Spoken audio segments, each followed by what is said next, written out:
Hello everyone, I hope you are doing well. Today we'll be talking about the penis. Now we are trying to answer the age-old question, is bigger better? Well, let's talk about that. This is the study used to try and answer said question, along with two other readings I recommend to flesh out some of the other bits of information. Now I'm going to show a clip of a couple people's opinions on penis size.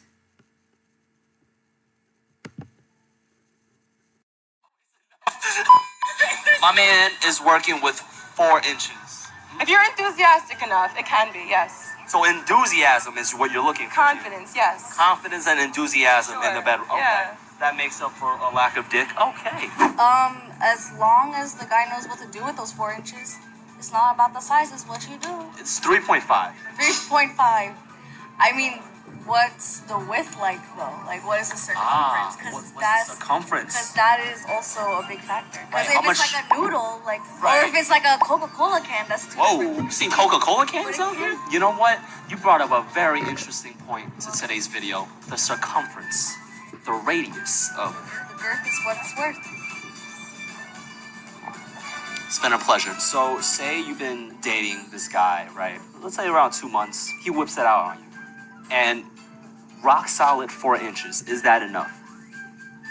No. No. It's no. You're kind of feeling it. You're catching the feels. But I'm not feeling that 4 inches. Anything after 5, I'm good with. Anything after 5. But 4 inches, and he got a good amount of girth on it. Try new things. You're open to trying new things. Stop discriminating 2017, right? Stop the dick discrimination 2017, right? Or do you guys support the movement? Oh, that's the movement? That's the movement. Or you're a virgin. Mm-hmm. Is that by choice? Have you given the opportunity to? But you turned it down. Woman of God, Christian. No, atheist. Oh, so what's the problem? Wrong guy, wrong time.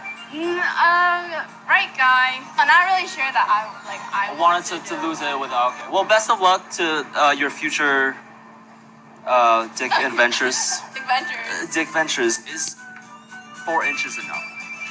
4 inches. I mean, okay. I don't have experience with this, but I'm. Oh, are you a virgin? It could be the motion. The motion.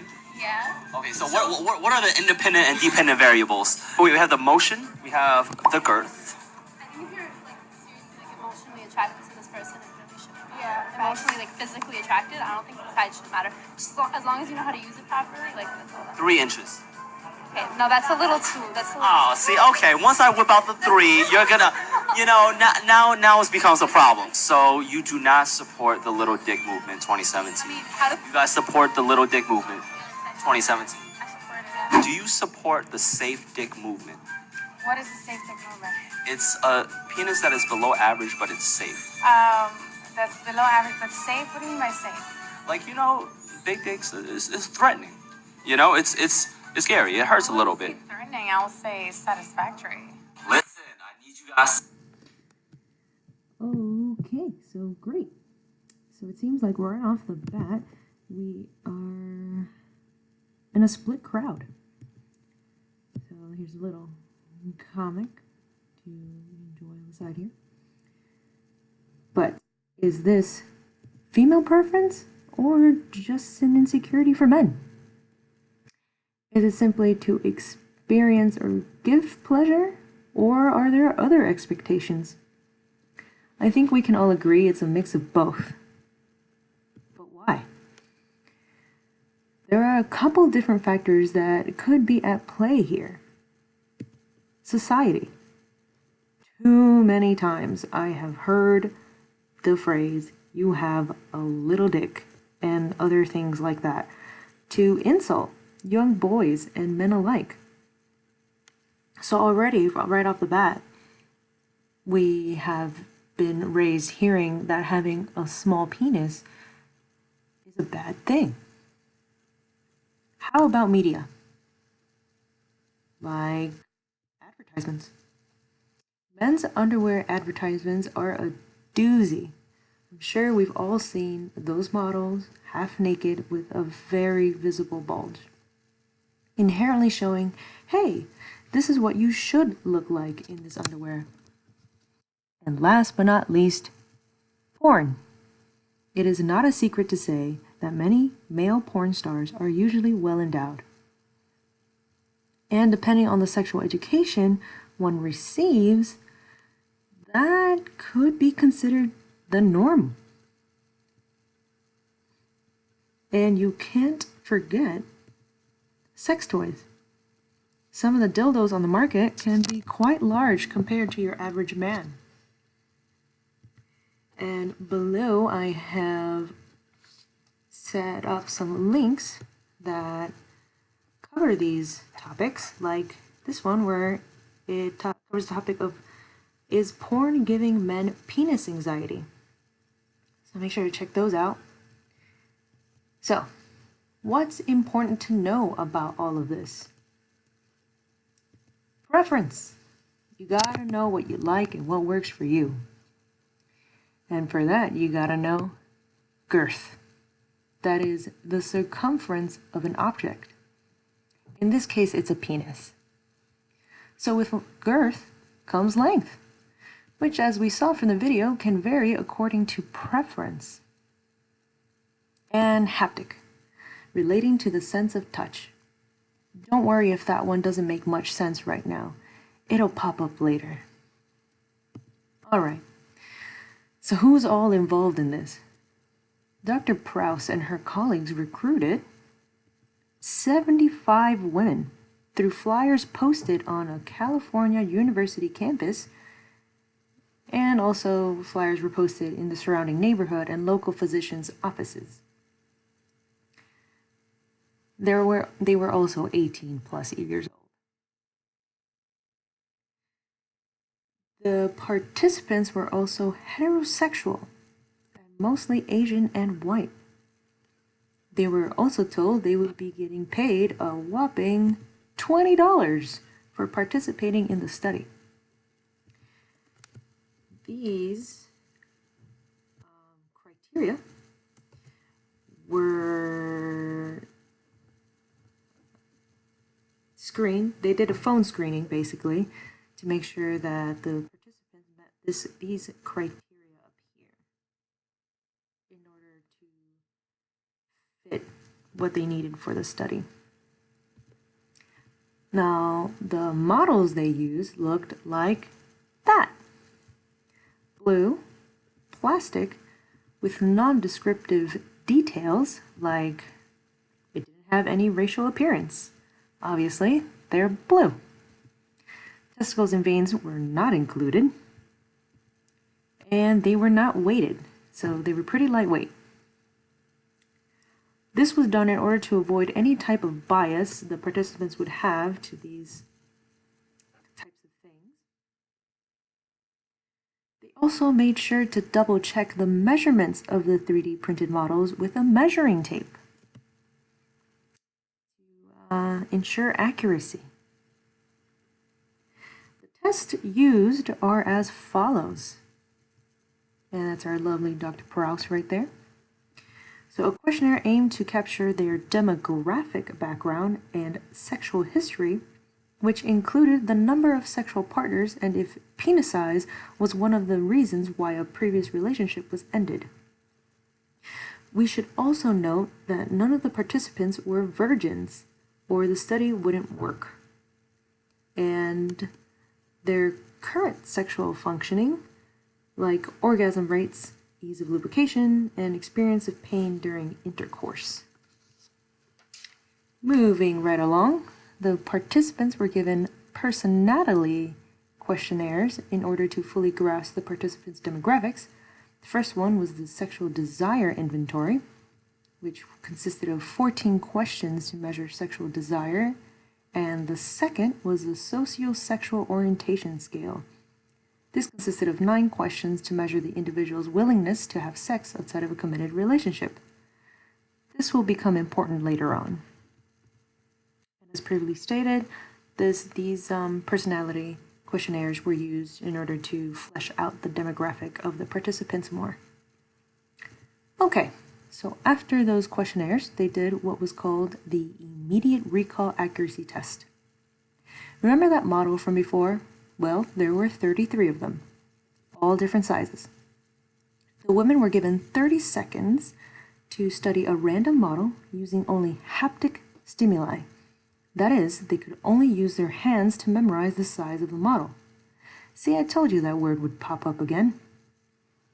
However, only 2 out of the 33 models were given at random. I'll elaborate further on this later. They were then immediately asked to identify the matching model out of the 33.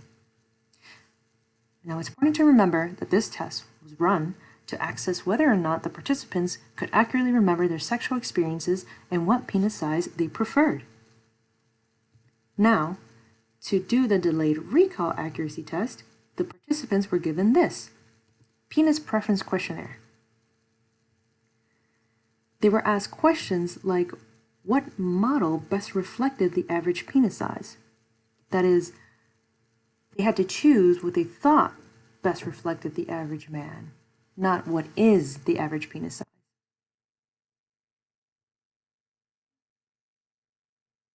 Now for this next question, only 16 participants decided to answer which model size they thought would be most likely to have an STI.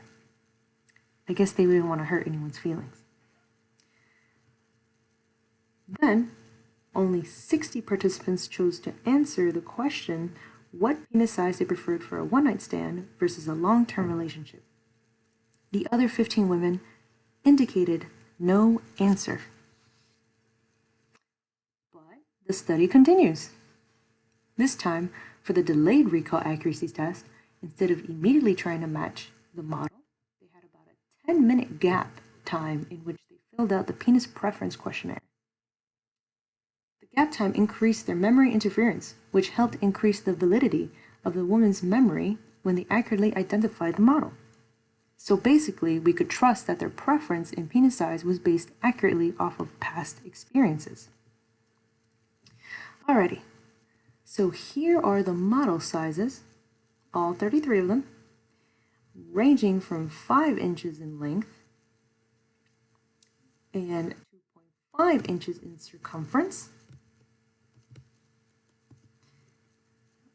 To 8 inches in length and 7 inches in circumference. So here's 33, 7, and here's the number 1, which is 5 and 2.5 inches in circumference. Now here we can see with this gray area the answer the participants gave to the question regarding the average penis size. 6 inches in length and 5 inches in circumference. And here in black are the 2 models that were randomly selected to give out to the participants in the recall test. As you can see, one is 5.5 inches in length and 3.5 inches in circumference, and the other one is 7.5 inches in length and 6 inches in circumference. For this recall accuracy test, most of the females were able to accurately remember the model shown here they were given.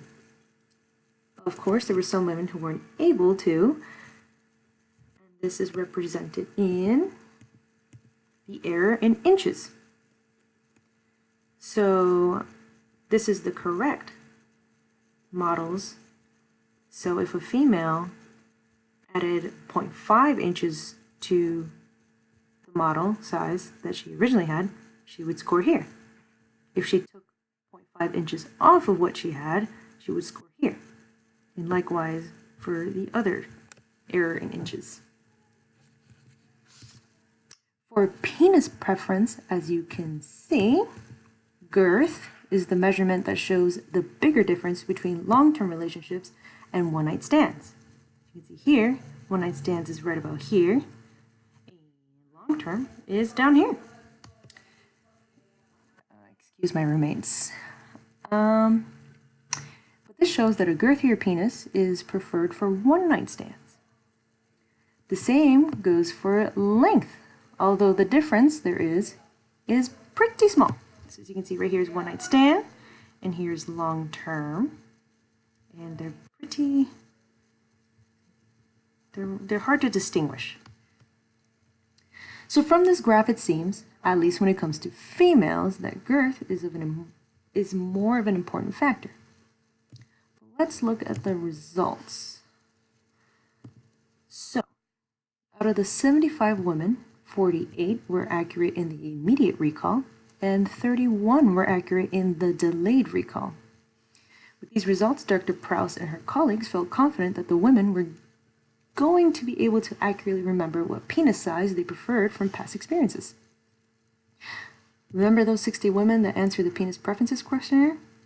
Well, one-night stand preference tended to be slightly bigger than the long-term preference. And likewise, long-term preference was also slightly bigger than the average penis size. And a little tidbit about the 16 answering about which model size most likely to have an STI. They said it would be larger than what they preferred for a one-night stand. Crazy, huh? Now, I'm sure you're asking, what does it all mean? Well, as explained before, the recall test was to make sure the participants were going to be able to accurately remember the penis size they preferred from previous relationships. Jog their memory, so to speak.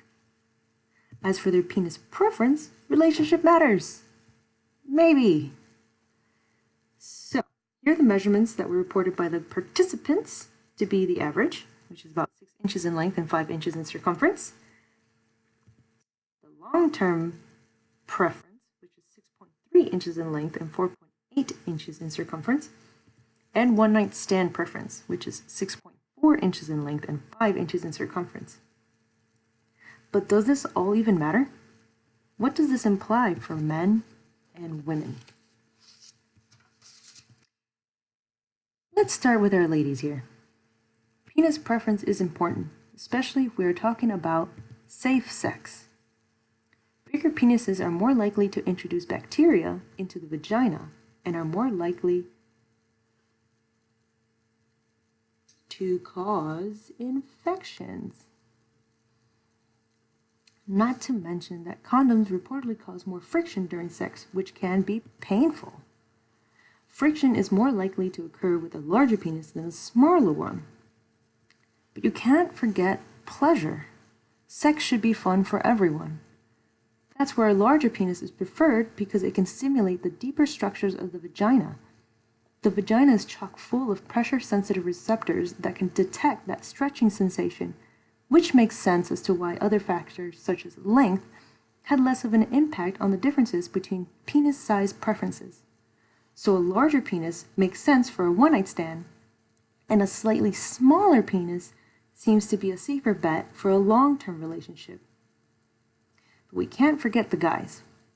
So, body image is a biggie. There are countless ways to enhance one's penis, from pills and stretches and fancy doodads, all of which don't work, by the way, except for surgical enhancements. But it would do good to promote positive mental attitude. Guys have issues with the appearance of their bodies too, you know. Actual knowledge about female preference. With studies like these, we can finally fight back against media portrayal about the preferred penis size. There are way too many ads, porn, movies, videos that encourage the idea that a massive penis is needed to pleasure a lady, and from what we have seen, that is simply not the case. Validation is important when it comes to having a positive body image. Most men are at a good size and just don't know it. Unfortunately, this study does have its limits. First off, only females participated. Homosexual men have preferences too. Would it change the data? We don't know. Models were also not lifelike, or rather attached to a human body. There are different sizes of testicles, body types, and all that good stuff. So, women's preferences change for that too. Not to mention that they weren't able to use the models. This could have helped with the accuracy of preference, which connects to sexual satisfaction. Would they have been sexually satisfied with their choice? They preferred it, yes, but how could we know if they would be sexually satisfied by the potential partner's technique? You know, the motion in the ocean. You can have the size, but not the skills to satisfy your partner. Now, with ethnicity, they were only able to use mostly white and Asian females, so this actually ties in with societal expectations. What do different cultures think about penis size? What have they been told is a good size? Have they been told? Some societies think talking about this kind of stuff is taboo. So there's that. But anyways, it seems that women preferred a penis slightly bigger than the average penis size when they were asked which model best represented the size they preferred for long-term relationships and one-night stands. So is bigger better? Well, yeah, but maybe not in the way you thought. Thank you so much for joining me on this journey to answer the age-old question, is bigger better?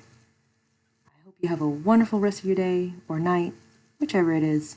I'll talk to you later. Bye!